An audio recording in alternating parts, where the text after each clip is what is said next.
News. Primeiro, parabéns pela atuação, né? Primeiro jogo da temporada e já deu para ver como o Flamengo vem para esse ano de 2026. Já que eu estou começando a coletiva, eu queria que você falasse um pouco sobre como foi essa decisão na reunião de ontem com o BAP, com o Boto, de tomar essa decisão de modificar um planejamento para colocar a equipe principal hoje dentro do gramado. Obrigado. Uma reunião que acontece todas as semanas, já seja via telefone, já seja presencial, conversamos sempre e os interesses da instituição estão sempre acima de qualquer planejamento. O clube entendeu que era o melhor e nós temos sempre que seguir o que é melhor para o clube. Eu sempre fiz isso desde que cheguei aqui, o BAP também, o Boto também. Somos pessoas com muita coragem, porque tomar decisões desse nível requer muita coragem e muito simples. É uma decisão onde tomamos todos, no final, assumimos todos os riscos e bola para frente. Felipe, Roque Hudson, coluna do Fla. Ano passado eu fiz uma pergunta para você na época que teve a parada da data FIFA e você disse que esse time, quando tem de 7 a 10 dias para poder treinar, é um time muito diferente dos demais. O Flamengo treinou em média aí 9 dias e nós vimos aí uma atuação muito boa, né? Até o momento da expulsão tinham 13 finalizações. O que mais te impressionou, por mais que você acompanhe o treinamento, dentro dessa atuação, na atuação do Flamengo fisicamente, o que mais impressionou ao Felipe Luiz, que mudou do treino para o jogo? Não me impressiona porque eu já conheço os jogadores, já sei da forma que eles têm de lidar, a ambição que esses jogadores têm de jogar, de performar, de se divertir dentro do campo. Você falou aí bem, quando o time tem tempo para treinar, ele desenvolve todas as ideias, ele pega todos os conceitos. Hoje, por mais que tenha sido um jogo com um volume de finalizações muito grandes, existem coisas para melhorar, sim, com certeza, mas foi um jogo espetacular. O que eu gostei foi, principalmente, que os jogadores se cuidaram bem, sabem a prioridade que é cuidar do próprio corpo e a qualidade que eles têm. Só de perto você consegue entender o nível de jogador que nós estamos falando hoje no elenco do Flamengo. É um nível muito alto e um jogo excepcional. Felipe aqui, boa noite. Felipe, eu queria que você falasse um pouco sobre como que foi a relação departamento médico e comissão técnica para que você tivesse esses jogadores específicos à disposição, se você recebeu uma espécie de planilha com quanto tempo cada jogador poderia jogar, qual era a situação deles, porque na semana passada o departamento médico deu uma coletiva e falou que estava observando de perto ali a situação de cada atleta. Eu queria saber como é que foi para montar a equipe para esse jogo de hoje. Obrigado. Bom, sempre, como é que chama? Transdisciplinar, né? Tentamos sempre conversar com todos os departamentos, depois temos aí os relatórios, mas no final das contas sou eu que tenho o olhômetro ali e falo com os jogadores, entendi a forma de cada um, alguns estavam à disposição, outros não estavam preparados, ou não se sentiam preparados para começar, ou para ter uma minutagem mais alta, mas é um trabalho de todos muito detalhado. O trabalho desde a fisiologia até a preparação física é um trabalho muito físico, muito detalhado, e não é à toa que nossa equipe chegou na final do Mundial na prorrogação contra o melhor time do mundo correndo, né? Então, sem machucados. Então eu tenho muito orgulho do meu preparador físico. Felipe, tudo bem? Boa noite. Gabriel Orfan, canal Paparazzo Rubro Negro. Felipe, quero fugir um pouco do assunto do jogo de hoje, porque essa é a primeira coletiva que você dá com o seu contrato novo, né? Com o seu contrato renovado. Eu queria saber como é que você viveu esse fim de ano aí, essas indefinições sobre o contrato. A gente teve as notícias, especialmente da imprensa do exterior, que seu nome entrou na lista de vários clubes da Europa, especialmente o Chelsea, né? Que teve a saída do Enzo Maresca. Como é que você viveu aí essa situação da renovação do seu contrato e o que você espera para esse seu novo ciclo no Flamengo? Obrigado. Bom, como eu falei, ano passado eu queria ficar, o Flamengo queria que eu ficasse, e pelo que eu entendi também, a torcida também queria que eu ficasse. Então o interesse estava aí todo, né? Não somos pessoas fáceis, eu não sou uma pessoa fácil, o BAP também não é, o Boto também não é, os empresários também não são, isso leva tempo, mas nesse processo todo saiu da linha. O que eu escutei ali realmente me deixou muito triste. Os treinadores ou jogadores que querem tomar decisões, não pode ser ou mercenário ou chutado pela porta dos fundos. Você não pode ter essas duas saídas. Então, acho que primeiro tem que esperar, acabar, e aí as pessoas poderem declarar o que aconteceu, mas esse pré-julgamento realmente me machucou muito, me deixou muito triste com tudo o que aconteceu, mas eu acredito que foi o melhor para todos, né? Eu estou onde eu queria estar, como eu sempre falei para vocês, não minto nunca que eu sento aqui. e estou muito feliz por estar mais uma vez sentado nessa cadeira, colocando tudo que eu fiz em jogo até agora e com novos desafios e com uma energia renovada. Felipe, Vitor Nicolau, da Flamengo TV. Fecha a porta lá. Desculpa. Parabéns pela vitória. Hoje, falando do jogo de hoje, eu notei que Bruno Henrique e Pedro disputaram 45 minutos cada, então, teoricamente, em termos de carga, muito parecida a carga entre os dois. Mas a impressão que eu tive é que a intenção do jogo era pressionar o Vasco na sua saída e impor uma transição defensiva difícil ao Vasco, que tem ali no Fernando Diniz, geralmente, dificuldade para defender transição. Foi essa a tua intenção com esse revezamento, teoricamente, ao contrário, imaginando que o Pedro seria o potencial titular? Ou foi uma questão de carga de Pedro, de ocasião? Não, primeiro que eu tenho que exaltar o meu capitão, que é o Bruno, que é um cara que contagiou o grupo todo para estar disponível hoje, para estar com essa energia que tiveram hoje. E muito passa pela atitude que tem um verdadeiro líder, né? Um verdadeiro líder não se mede por palavras, senão por atitudes, e ele foi o primeiro que se colocou à disposição sem estar nas suas melhores condições. Ele falou que estaria disposto a ajudar 45 minutos, né? E o Pedro não estaria disposto, não está preparado para jogar 45 minutos, mas também fez um sacrifício de poder jogar os segundos 45 minutos, porque o Pedro vem de uma lesão importante, sem ritmo de jogo, sem uma lesão do braço, uma lesão da perna, que deixou ele muito tempo fora, mas também se sacrificou pela equipe e jogou os outros 45 que faltavam. Então foi um acordo entre eles, e os dois são espetaculares ídolos e continuam querendo fazer história. Felipe, boa noite, parabéns pela vitória. Você falou na primeira resposta sobre a questão do planejamento da reunião, que todos juntos decidiram pelo bem da instituição, e você fala sobre assumir riscos. Quais riscos são assumidos nessa volta, digamos que antecipada, com o elenco ainda num processo de preparação para a temporada, e já pensando no jogo contra o Fluminense? Já existe um planejamento para o jogo de domingo também? A ideia é revezar, voltar com jogadores mais frescos? O que você está pensando? Obrigado. O jogo do Fluminense eu só começo a preparar a partir de amanhã. Risco sempre existe, e no primeiro planejamento que foi feito também existia riscos, e os riscos aconteceram de uma forma negativa, onde para a instituição foi importante mudar esse planejamento com outros riscos, e todos eles têm riscos. Ano passado também teve. Eu falei para vocês aqui no Carioca do ano passado que eu ia usar o Carioca como um torneio de pré-temporada para melhorar a forma física dos jogadores, com os riscos que isso existia. Acabamos que ganhamos o Carioca. Existe risco. Eu falei para vocês, eu posso ser que o meu trabalho esteja em jogo, mas eu queria correr esse risco. Então, todos as decisões, como eu falei, elas requerem muita coragem das pessoas que estão aqui para tomar. E, por sorte, somos pessoas corajosas e assumimos os riscos que isso existe e vamos enfrentá-los. Felipe, Isaac Andrade, Pro Voz. Eu queria insistir um pouco mais nesse tema. Você falou de riscos, eu quero voltar na palavra que você colocou, que foi coragem.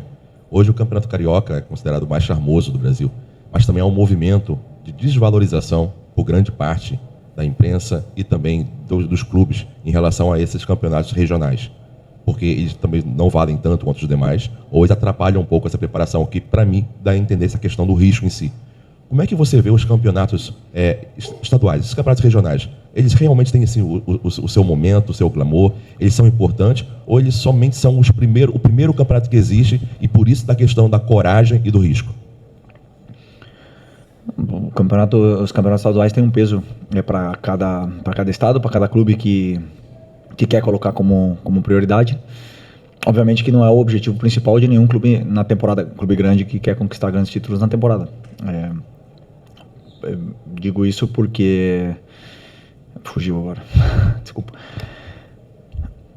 Deixa eu lembrar que fugiu. Caraca, fugiu. Até esqueci a pergunta. Pode repetir a pergunta, por favor? Basicamente é no sentido da valorização do campeonato. Porque é o primeiro campeonato, tem essa questão do risco, e você falou de coragem. Por que coragem, né?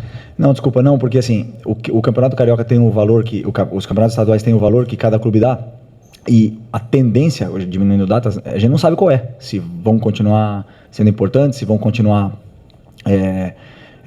daqui a 10, 20 anos vai existir os campeonatos estaduais ainda, isso a gente não sabe, porque na verdade todo mundo sabe o calendário complicado que é.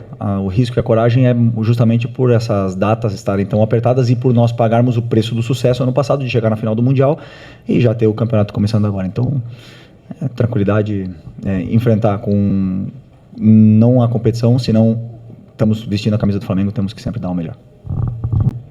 Felipe, Raiza Simplício aqui.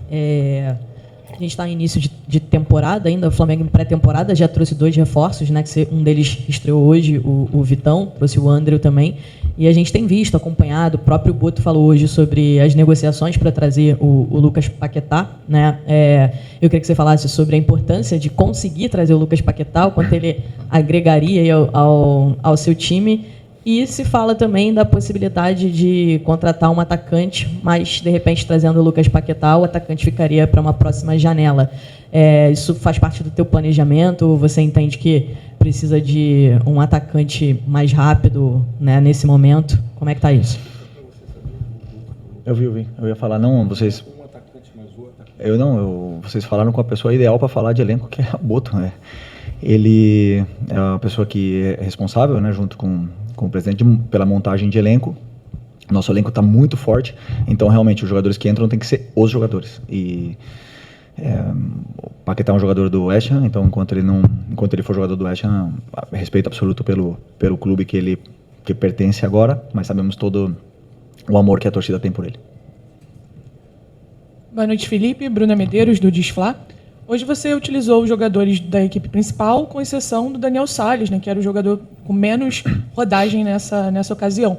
Queria que você explicasse a opção por ele, falasse um pouquinho dele também, das características, e jogando improvisado ainda, né? Por que você escolheu para jogar na esquerda? Obrigada.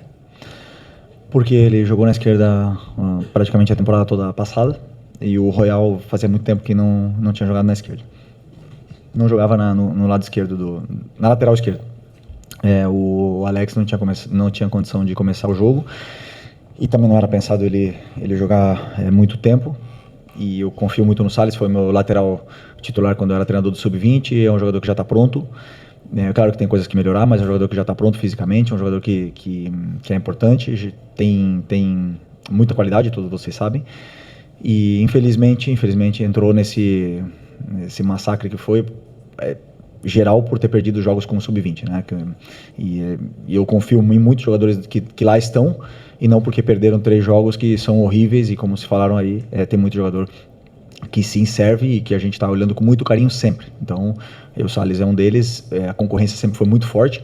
Ano passado, Wesley, Varela, depois o Wesley saiu, veio o Royal, não teve espaço, tinha 3 laterais esquerdos, e esse ano surgiu uma oportunidade para ele, e vocês viram que é um jogador que já está pronto. Felipe, boa noite. Rodrigo Cerqueira, do Grupo Globo.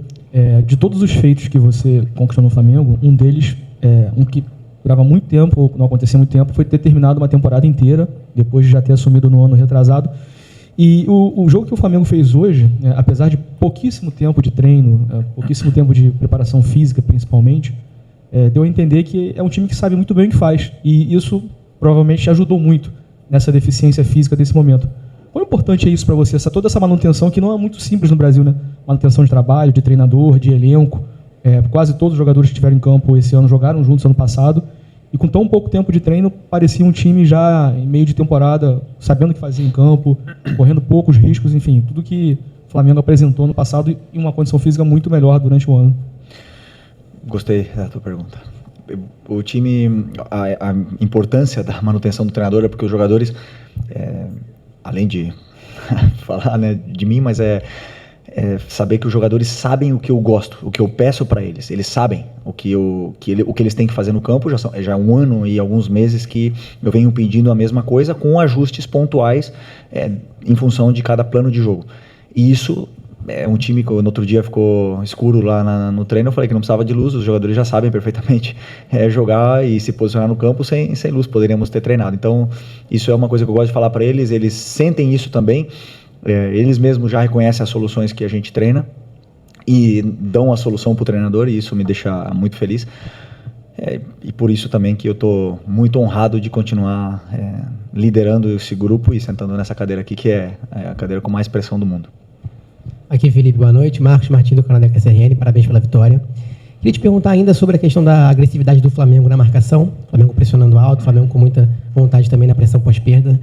Queria te perguntar se isso foi fundamental para que o Flamengo tivesse esse domínio amplo sobre o Vasco, né? O Flamengo conseguisse encurralar o Vasco no campo de defesa deles, justamente por essa intensidade defensiva, essa dificuldade do Vasco conseguir construir desde trás. Você viu o Vasco errando bastante também, tecnicamente. Queria te perguntar sobre essa tua avaliação sobre esse desempenho defensivo do Flamengo marcando forte.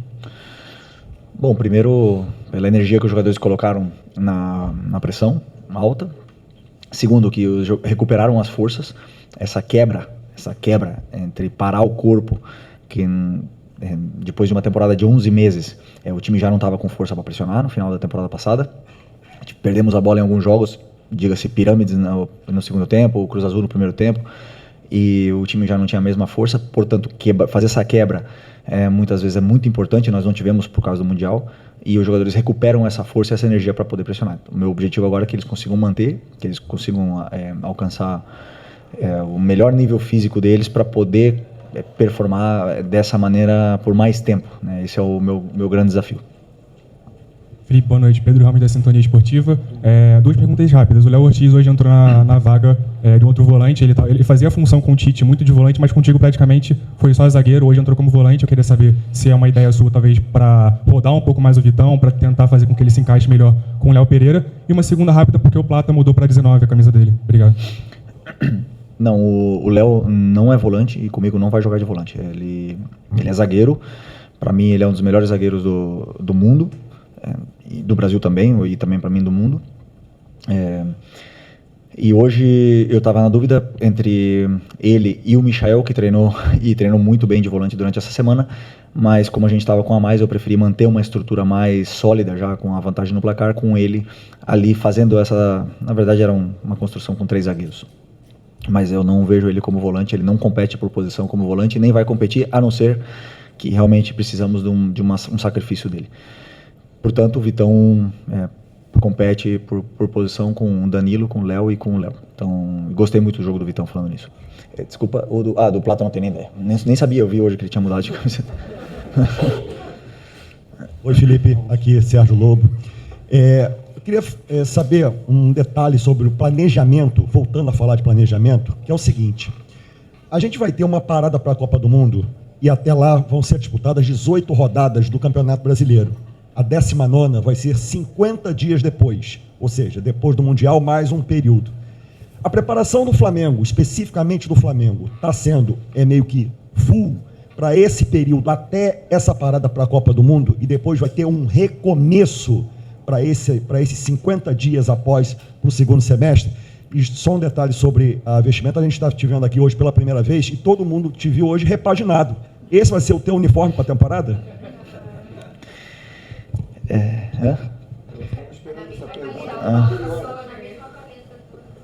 Da roupa? Não, a roupa... vocês sabem bem, eu não gosto de tomar decisão de roupa. Ficar perdendo tempo com escolher roupa é difícil, né? Então, a minha esposa aí que fez esse look pro Campeonato Carioca, né? Então, vale, né?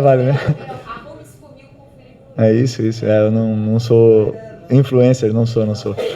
Mas ficou bem, pelo que eu vi ali nas fotos, não tá errado não. Mas depois falei até pros jogadores depois do Mundial, aquela camisa preta, eu tava levantando o braço, já tava aparecendo a barriga de tantos jogos que fez durante a temporada, então ela foi aposentada junto com a calça e vai ficar guardada lá em casa. Até esqueci agora a outra. Ai, caramba. Sim. Não, é que assim, às vezes, né, as pessoas pensam já no Mundial e o treinador ele sempre pensa que tem que ganhar, senão ele vai ser mandado embora semana que vem. Então é difícil pensar até o Mundial. O nosso planejamento vai em função de encontrar a forma óptima física dos jogadores. Não é pensando em outubro, novembro e tal. Sempre em levar os jogadores eles já têm uma memória muscular muito boa, porque são jogadores que jogaram 76 jogos, não é fácil de perder tudo que eles ganharam na temporada passada, mas o planejamento é deixar os jogadores em condições perfeitas para desempenhar o que o treinador pede dentro do campo. Ou seja, eu peço muito para eles. Alguns jogadores são muito sacrificados, muitos, dentro do plano de jogo que eu tenho. E eles precisam estar fisicamente numa condição óptima para poder performar nessa maneira. Então, aí vai o planejamento. Não vai em função de chegar no Mundial, isso aí a gente já vai ver como vocês dias, esperamos que devemos ter vários jogadores que vão jogar essa Copa do Mundo. Então, quando chegar lá, né, se Deus quiser, esteja sentado aqui ainda e a gente vai tomar decisões. Obrigado, Felipe. Valeu, boa noite, pessoal.